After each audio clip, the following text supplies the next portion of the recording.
Hi, I'm Dan Green, and welcome to the Greening Out podcast.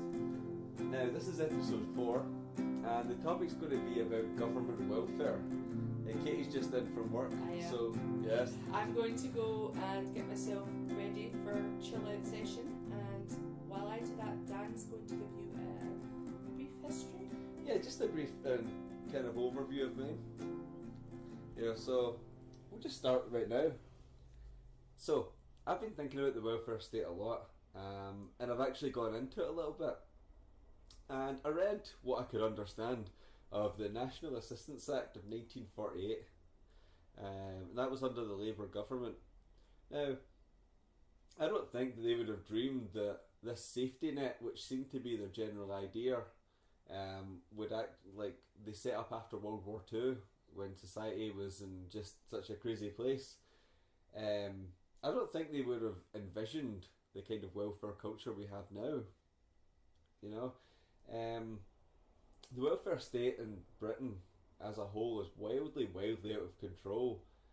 You know, and Ian Duncan Smith's been having all these, reforms, which people actually viciously resist on what they claim to be moral grounds. But they don't even go a little bit of the way, even the reforms he's proposing, they don't go even close to sorting out what the actual problem is. Because there's a massive underclass of people in Britain who never have worked a day in their lives and don't intend to.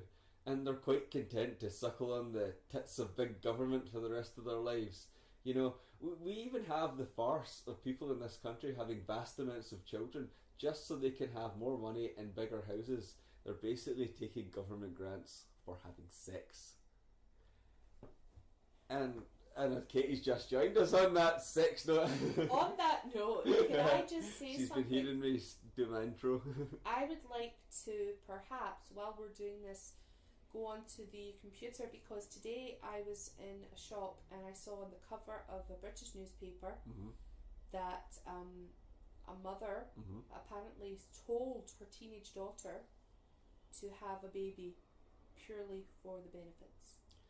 Now, what age was this? I cannot remember, but what I would like to do is I would perhaps like to try and find that story and link it in the show notes. Yeah, we'll link it in the show notes. Yeah. I could be telling it wrong. I just saw the headline, but that disturbed me greatly to do that. But Dan, you were talking about the history. Have we finished that? Or yeah, I wasn't going to go right through it. I was just basically saying what it started as, what the basic idea was. I take it. I mean, it was a safety net. It was a safety net in case people fell through the cracks. You know, Britain after World War II would be an unrecognisable place to us. Absolutely, yes. You know, but can I just interject something that I find funny? And I believe Stefan Molyneux of freedomainradio.com. We will put that in the show notes. Absolutely, he brought this up as well. He brought up the fact that in Britain, we went to war to fight National Socialism because we didn't want National Socialism in this country, and we sent all men, and so many people died. So many people died. I know. And then what happened in the years afterwards? This Labour government came in and they implemented socialism. The socialism that we were supposedly fighting, and then we implemented it. But I know. But I digress. Well, I'm going to talk, if it's okay, a little bit about my views on welfare. Okay, yeah. I think that welfare should be a safety net. Yeah. I think it is... Let's continue. I think... you know what? It is such a tough one because you have such a spectrum of people that are on welfare. You have people that are they are ill, and they cannot work for whatever reason, whether it's physical or mental. Why don't we take all these points one at a time, actually? You could just throw a point to me, like, for example, that, and I'll give you my view. Does that work? Because instead of you saying all your points, we'll just... Maybe that would be a better format. We'll just talk them out. So, You're saying people that are really ill and they can't work? I would say that probably is the genuine cases. Yeah. You know... So what would be in a stateless society where there would be an anarchist society, a proper one, what would be your solution to this tends to this problem. Well, we say for a start, people that are, for example, are too ill to work. Genuinely ill. Genuinely. So, a lot of people, if they're sensible, will have savings for just an occasion. Just some people, right? If they can afford it. But let me just throw a few examples out. Okay, right? alright. Okay, so some other people will have bought insurance, because insurance will be free from the sort of, people lobbying government that happens just now. Be free. It'll be, a free market. So you could have insurance that if something happens to you and you become sick and unable to work, you would be covered based on your plan. Because, can I just put it this way?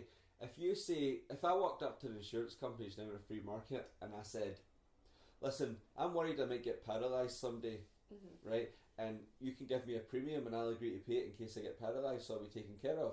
Now that seems crazy, but obviously it will cover more than that, but I'm just using an extreme example. Yes. So that guy will go, well, I don't think you're going to get paralysed, you seem fine. It's fairly unlikely that you'll be incapacitated, that you can't work, which is the case with most people. Yeah.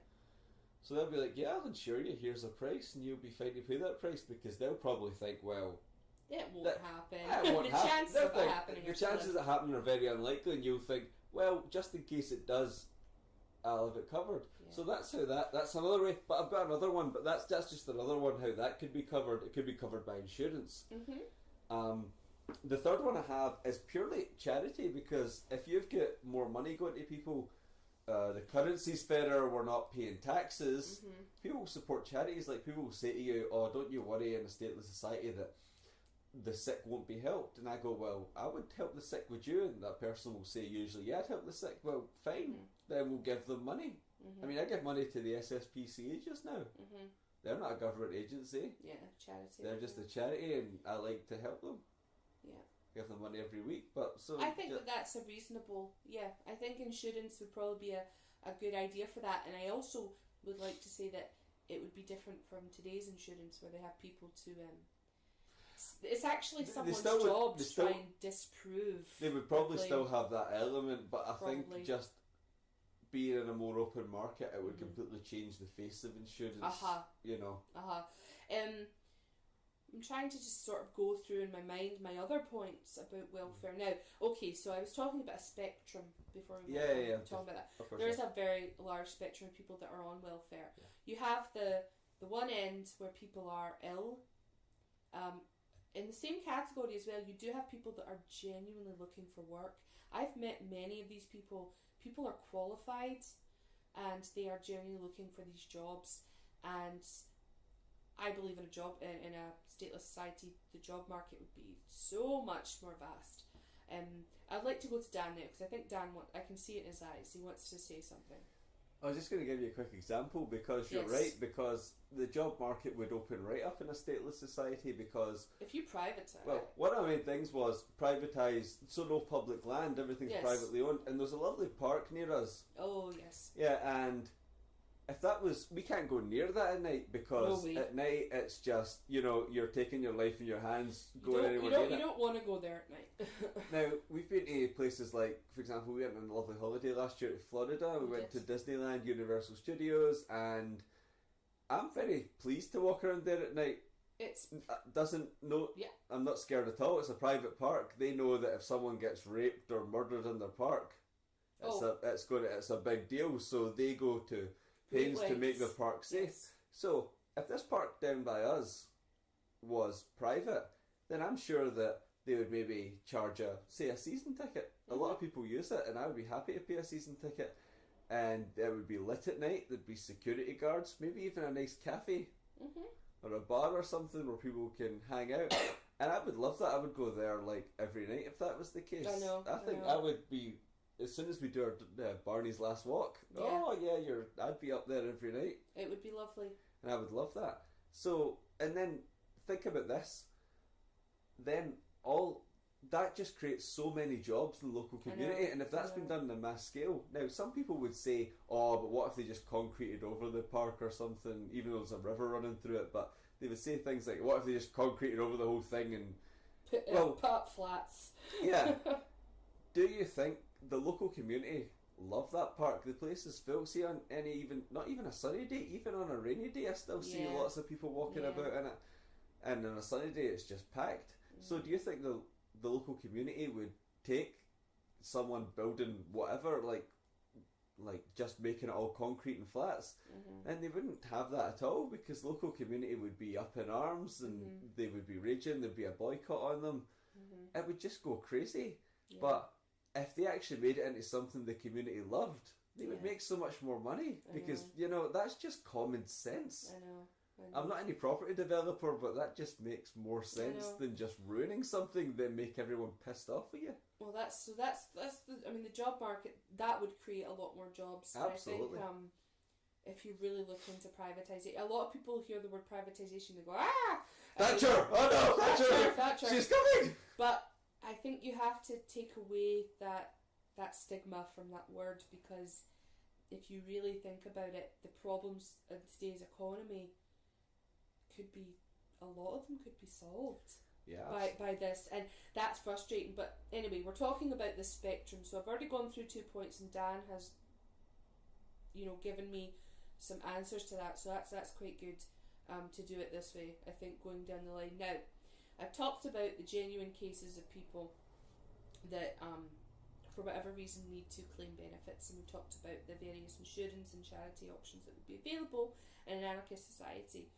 What I'm going to talk about now are the other end of the spectrum. It is the other end of the spectrum where you have people that are born into this mentality, and I've seen this, I see it every day of my life.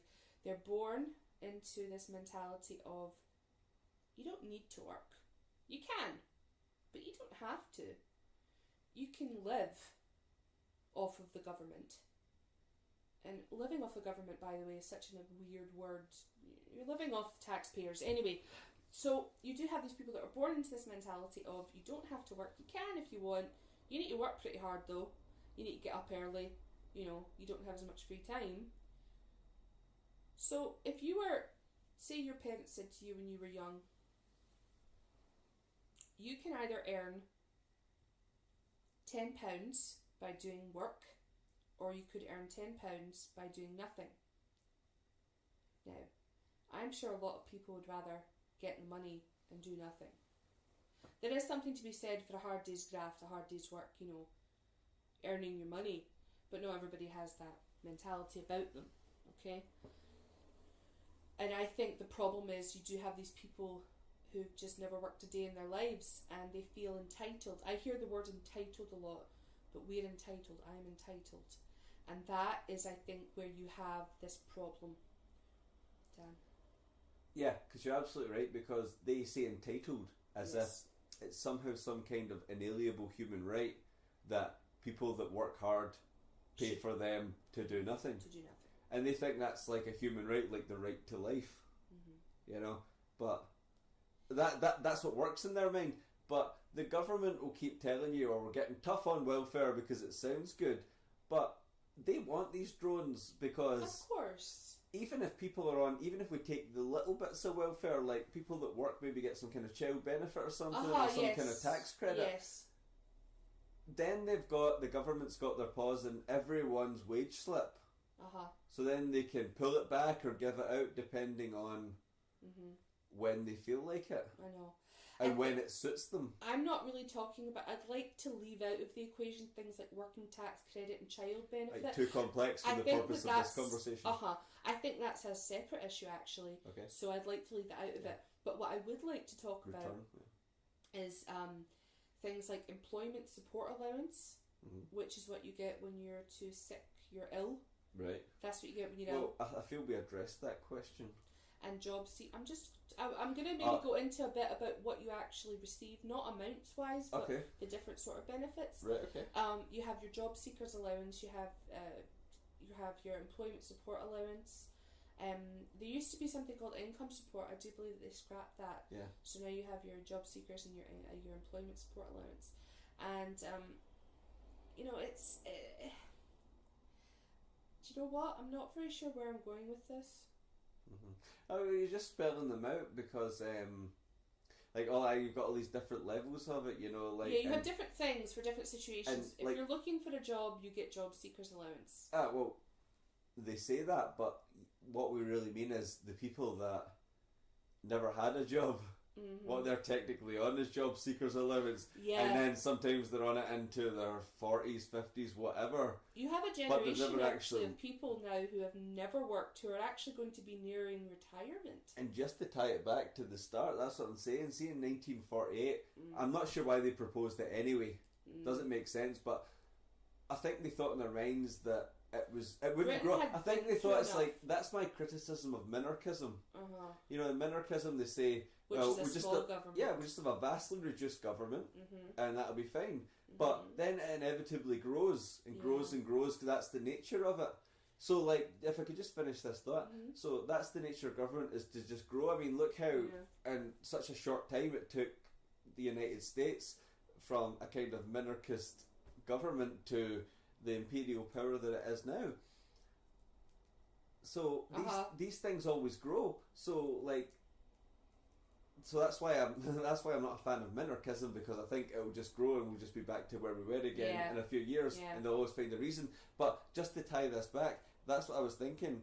I don't think that the Labour government of 1948 thought that, oh, this will be just a safety net. I don't think they realised that this safety net will grow and grow and grow and grow, like all government programmes do, till it's out of control. And that's what's happened.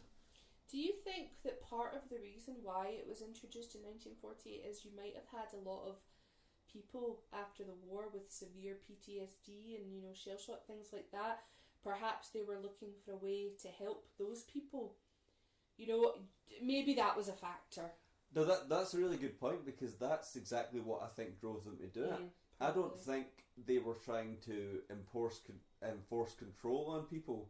I don't think they were thinking about that. I think later they realised this is a good thing. I think then, see, we often try and take our current consciousness and our current sort of social zeitgeist and then impose it on different times in the past. No, that doesn't work. Yeah, because we don't actually know what it was like.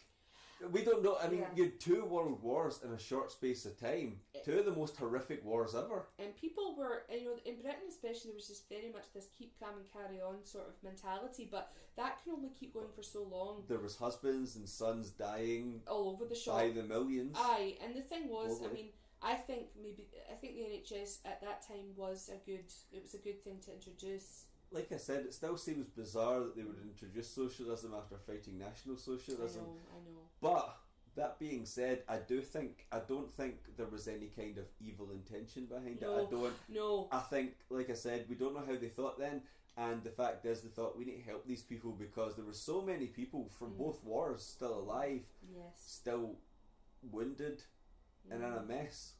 And I think that was the only solution at the time. And I don't think they realised then what it would become, how it was going to grow. No. I don't think they didn't envision a benefit culture. They never saw Jeremy Kyle coming. Oh gosh. Do you know, I think about this a lot because I see it a lot, and I know I might sound like a petulant child who's throwing their toys out of the pram saying this isn't fair, but this isn't really fair. If you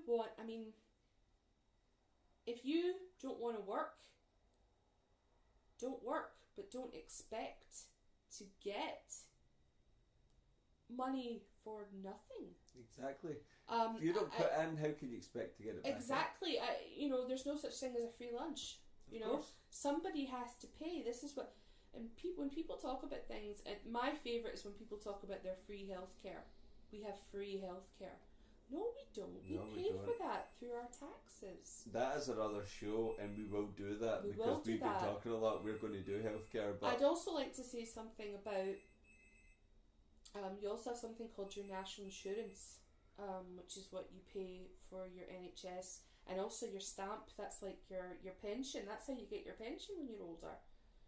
National insurance was a clever one by Gordon Brown because it was just income tax, and then introduced this other tax, and it sounds good. It sounds like national insurance. It sounds like, well, that must go to the healthcare or something like that. It must go to the NHS or something, but it's just basically another income tax. and it was just a clever way of wording it, so people would think it was like altruistic. So it was is that not official that your national insurance goes towards the NHS? Has that never been proven? No, just another income tax. Oh, so it's just basically it's just two income taxes. Yeah. That's all. Yeah, it is. because when you look in Scotland anyway, when you look at your pay slip, you have your tax and you have your national insurance. National insurance is less, but it's still money off. It's just another tax. I mean, I'd love to actually, if anyone listening to this knows that it goes purely to things like the NHS, I'd love to get an email. And please tell us where to find that information, because I would like to know. I've never heard of it.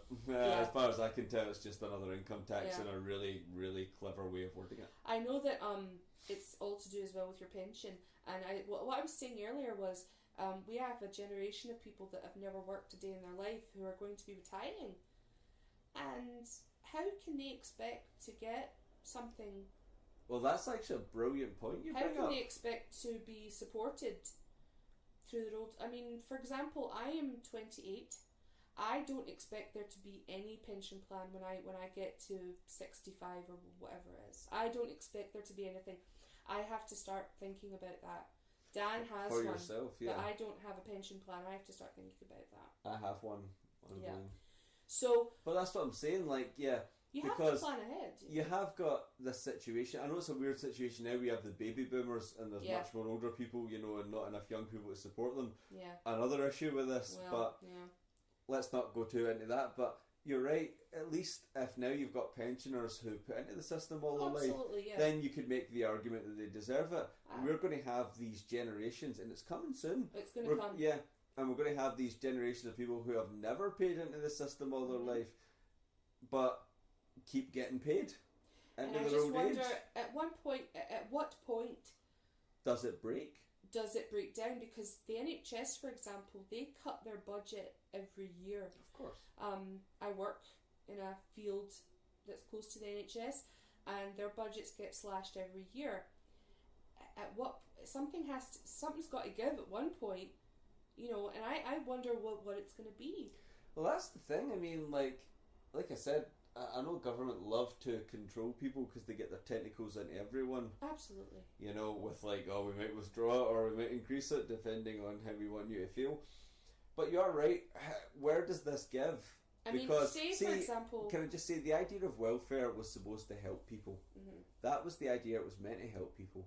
Mm-hmm. As far as I can see, it doesn't help people. Mm-hmm. It makes people content having children for money. Not in all cases, but in some cases. That can happen. It has happened. I know of anecdotally, not just from what people have told me, I understand it has happened. Mm-hmm. But that's what I'm saying, it just encourages laziness. Mm-hmm. I feel. Do you want to jump in here, Katie? No, just keep going with it. No, I just I had a really good point, actually. Yeah. And if my mind will go back a little bit.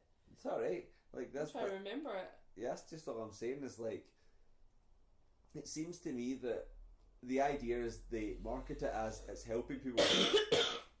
This is helping you, but it doesn't help. It just hinders. Mm-hmm. You know.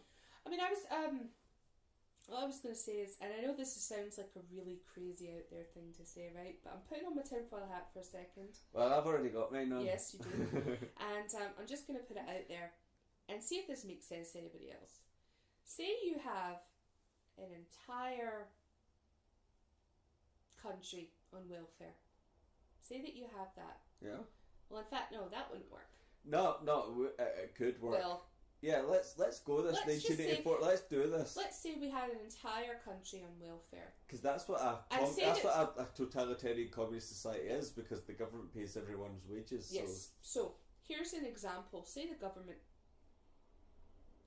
come and say, we really fancy installing all of you with this chip. Lets us know where you are at all times. Kind of like a phone, but never mind, another show. We kind of want to install this chip in all of you, so get in line. We're going to do that. And people go, oh, I don't like that. I don't want you knowing where I am all the time. See, the thing is, if you don't comply, we'll just cut off all your benefits. We're just going to stop paying you. And they go, oh shit. Well, I have to do this to live, right? I know that might sound crazy, but that's the kind of idea. If you rely solely on the government for your livelihood and your well-being, how you live. They control you. They absolutely control it. They can say yes, no. They can pull the strings, basically. That's what I'm saying. That's what they do to a You are a large puppet portion for of them. our society. Yeah. Their dictates are whatever whims they decide those. Yeah. You know, and that's what I find bizarre. Obviously, I believe in disengaging with politics, but I find that these lower class welfare claimants who have been made stupid by public school, let's face it. Well, let's face it. There are all sorts of social I know factors. there's family, there is social and the mainstream media, but we have touched on that. But just to go back to it, but I find these people are largely not interested in politics. Which is ironic. Despite the fact that politics dictates their entire income. Uh-huh. Which I always found a bit like, I'm not interested in that politics and that, no. But whatever money you get, if your money suddenly gets vastly reduced by the government, then surely you're going to be like, I'm not happy about this. Yeah. But they don't seem to realise that. But I think there used to be like the working class, but now there is really what I would call an underclass. Yeah. You couldn't call someone on welfare working class. It doesn't make sense. That's an insult to every genuinely working class person. Right. Well, me and you, we're working class, you know. Yeah, absolutely. I think there was just this new class bracket created in the last 20 years. Right underneath working class. And you know, I don't want to sound like a mean person. I'm not uncompassionate, but I'm not a bleeding heart. I'm kind of realistic about it in the fact that you can't expect something for nothing. And people do go under the ruse of being ill sometimes, which is terrible, but it does happen. I've seen it happen. We've all seen it. We all know somebody who knows somebody who is claiming benefits, and they don't have to claim the benefits. It's just easier. Yeah. You don't need to try. And I think that gets back to what I found has been a really big thing in this country recently is no responsibility. You know what I mean? No, taking no responsibility for yourself. Like the amount of people you hear about. I saw a program on Channel 4, and I'll try and link up the show notes if I can find it. And compensation, wasn't it? Yeah, and there was like a little boy who fell in a school playground, and his parents, instead of taking responsibility that he fell, his parents filed a lawsuit and got money from the school. Yeah, compensation because they blamed the school. Yeah, it was their fault that he fell, and that's an encouragement of a lack of responsibility. See, if something's genuinely unsafe, say in your work, and it's an unsafe practice, and you hurt yourself, then fine, you have absolutely every right to claim. Absolutely. But see if it's something that's just been your fault, you've been careless, you have to take responsibility for yourself and say, look, listen, that was my fault, I take full responsibility. But see, with this government welfare, people do not want to take any responsibility for themselves. I know. Or their children. That's why I think sending your children to state school is you not taking responsibility for your children. I don't agree, but that's just my opinion because I think. I mean, if you can, obviously, I'm not talking about everyone's circumstances, but I'm saying if you can. I think that a lot of people would like to homeschool their kids. I disagree, not from what I've heard. No. Well, I've heard mixed. Yeah. I've spoken to more people and I've heard mixed things. Some people say, "Oh, do you know what? If I could, I would," and some people say, "No, I would hate that." Because they're not interested in the schoolwork either. They're not interested in education either. I know. So I think, maybe to sum up, the welfare state, I don't want to digress too much into other things like homeschooling. Yeah. But I think the welfare state, for those of us not in it, it's not very fair. And I don't like it. I disagree with the current format. And I think at one point we're going to find ourselves... Do you think it should be abolished altogether or gradually? Gradually. I don't think you But gradually leading to abolishing it altogether is what I mean, like... Or do you think it should just be like a sort of smaller state? A smaller bit of welfare? I think with something like this, I think you have to go gradual. I think if... What would be the end goal? Completely eliminating it at the end? Like, you would start... And I would say you'd probably go... See, my question is, Dan, you were talking about insurance and things like that. Yeah. My question would be, what about the existing people? That are on welfare. Existing ones. Well, what I was thinking, maybe just off the top of my head, I'm just going to throw it out there. What if we said that people that were on it now, who were over a certain age, okay, could keep it until such time as they pass away, or yeah, and then other people who are younger could be given a certain amount of years to find a job, and they'll be given assistance to get a job. And with this free market that would exist in this, what we're talking about, there'd be more jobs. There'd be plenty of then jobs. If they actually knew that in 5 years, shit, I'm not going to have any money, then they'd probably be like, I really need to get a job, or else turn to crime. But crime's not going to pay better than a job. Do you think crime would go up if welfare was abolished? I think it depends on the transition. It will probably take a full show, and we'll probably do it to talk about the transition. Maybe we should do that. Maybe. But I think from like a minarchist society to an anarchist society, I think when people start to realise that just to give you a wee taster of what that show will sound like, when everything is privately owned, you really don't have anywhere to run to. You don't have anywhere to go.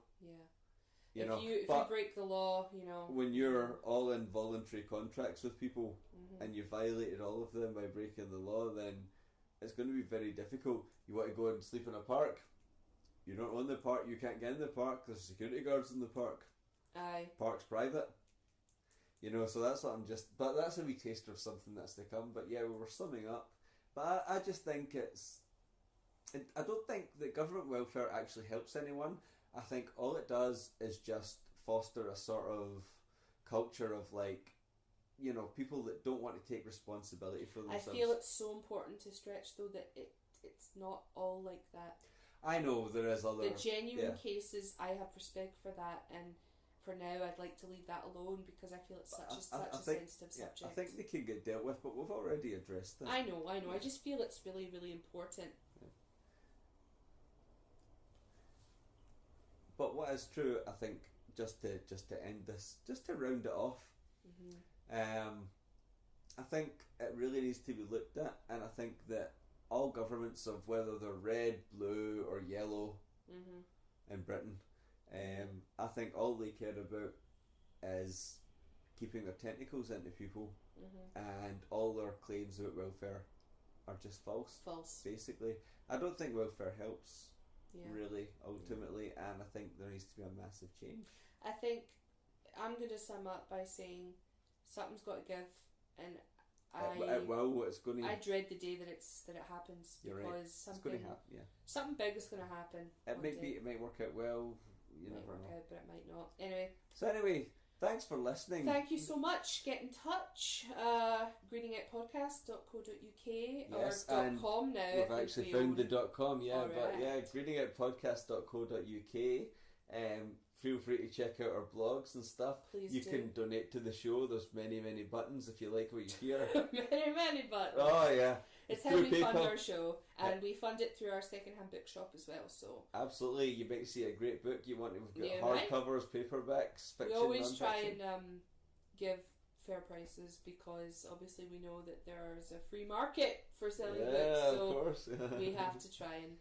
Yeah, so if you like what you hear, then either donate or buy a book. We'd love it, or even just share our show on your social media. Or if you disagree, email us. So if you don't agree, email and say fuck you. As always, I always put that in, but I feel it's important. Absolutely. The whole point of this is to get people thinking, and even if you start thinking and you completely disagree, I would rather that than just being a pacifist and saying, oh, it's rubbish. So thank you very much for listening, and good night. Yes, good night. Thank you.